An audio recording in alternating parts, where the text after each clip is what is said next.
சோலி முடிச்சு. Fort India அஃபிஷியலாக warn பண்ணியிருக்காங்க, அவங்க வண்டியில் E20 ஃபியூல் யூஸ் பண்ணிங்கன்னா கண்டிப்பாக பிரச்சனை வரும் அப்படின்னு சொல்லிட்டு.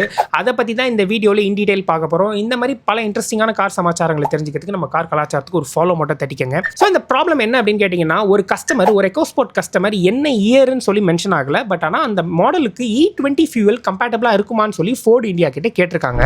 அதுக்கு ஃபோர்ட் இந்தியா அஃபிஷியலாக என்ன ரெஸ்பாண்ட் பண்ணியிருக்காங்கன்னா, E20 ஃபியூல் யூஸ் பண்ணிங்கன்னா உங்களுடைய என்ஜினில் ப்ராப்ளம் வரதுக்கான பாசிபிலிட்டிஸ் அதிகம்னு சொல்லியிருக்காங்க.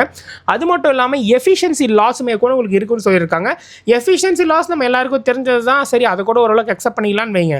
என்ஜின் வந்து ப்ராப்ளம் ஆச்சுன்னா யாருங்க பதில் சொல்லுவா? சரி அதெல்லாம் கூட விட்டுருங்க. மூணாவதாக ஒரு மேட்டர் சொல்லியிருந்தாங்க, அங்கே தான் ட்விஸ்ட்டே. வாரண்டியில் கவர் ஆகாதாங்க.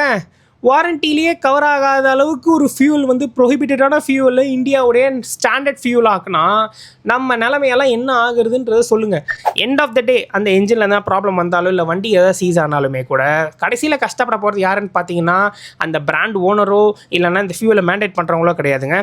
நம்ம தான், யார் காரை ஓன் பண்ணுறோமோ நம்ம தான் கஷ்டப்படணும்.